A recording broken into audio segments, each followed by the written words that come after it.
بسم اللہ الرحمن الرحیم الصلاۃ والسلام علیکہ یا رسول اللہ۔ امید کرتا ہوں تمام دیکھنے سننے والے خیر و عافیت سے ہوں گے۔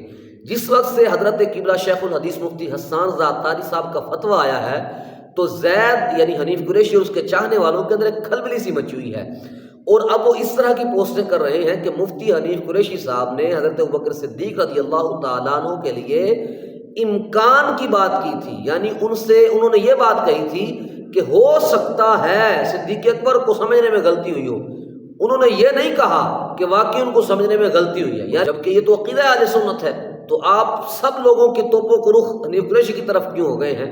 تو اس کا جواب سننے سے پہلے میں چاہوں گا کہ عقیدہ اہل سنت کو واضح کر دوں۔ عقیدہ اہل سنت یہ ہے کہ انبیاء اور فرشتے معصوم ہیں، اس کے علاوہ کائنات کے اندر کوئی ذات، کوئی ہستی، کوئی بندہ معصوم عن الخطا نہیں ہے، یعنی انبیاء اور فرشتوں سے گناہ کرنا، خطا کا ہونا یہ ناممکن ہے۔ اس کے علاوہ کائنات کے ہر بندے سے خطا کا واقع ہو جانا یہ ممکن ہے۔ ہاں، یہ ایک الگ بات ہے کہ اس بندے سے واقعی خطا ہوئی بھی ہے یا نہیں ہوئی، یہ ایک الگ بات ہے۔ بہرحال امکان خطا موجود ہے، یہ عقیدہ اہل سنت ہے، اور میرے خیال سے کسی بھی اہل سنت کے فرد کو اس سے اختلاف نہیں ہوگا۔ دوسری طرف کے دوست کہتے ہیں کہ جب عقیدہ اہل سنت ہے ہی یہی کہ انبیاء کے علاوہ کسی سے بھی امکان خطا موجود ہے، تو اب آپ نے حنیف قریشی کو نشانہ کیوں بنا لیا؟ اس نے بھی تو یہی بات کی تھی۔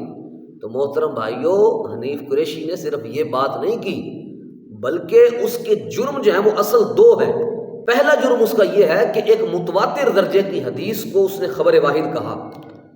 یہ جو حدیث پاک ہے لا نورث ما ترکناہ صدقہ، اس حدیث پاک کو حضرت ابوبکر صدیق رضی اللہ تعالی عنہ کے علاوہ 12 صحابہ نے روایت کیا ہوا ہے۔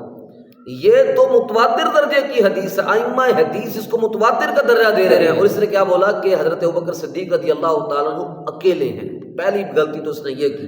دوسرا جرم اس کا یہ ہے کہ اس نے حضرت ابوبکر صدیق رضی اللہ تعالی عنہ کی روایت کردہ حدیث کو مشکوک بنایا ہے خبر واحد کہہ کے، اور ہمارے علماء فرماتے ہیں کہ یہ اہل سنت کی بولی نہیں ہے۔ یہ اعتراضات تو منکرین حدیث کرتے ہیں، آپ کبھی منکرین حدیث جو ہیں ان کے اعتراضات پڑھ کے دیکھیں، وہ اسی طرح کے تو اعتراض کرتے ہیں، اور حضور علیہ السلام کی حدیث کا انکار کرتے ہیں، کہتے ہیں کہ وہی صرف وہی ہے جو اللہ تعالیٰ نے قرآن کی صورت میں نازل کر دی، حضور کا فرمان وہی نہیں ہے، یا اس کو اور طریقوں سے مشکوک بنانے کی کوشش کرتے ہیں۔ حنیف قریشی نے بھی یہی جرم کیا ہے، اس کو خبر واحد بنا کے، خبر واحد کہہ کے مشکوک کرنے کی ناکام سعی کی ہے۔ اصل میں یہ اس کے دو بڑے جرم تھے جو اس نے کیے ہیں۔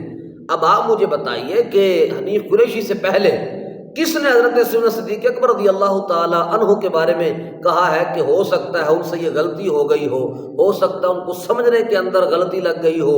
یہ حدیث پاک تو وہ اکیلے روایت کر رہے ہیں، حالانکہ یہ سراسر غلط بات ہے، اور اس کا باطل و مردود ہونا مفتی حسان رضا عطاری صاحب اپنے فتوے کے اندر وہ کر چکے ہیں۔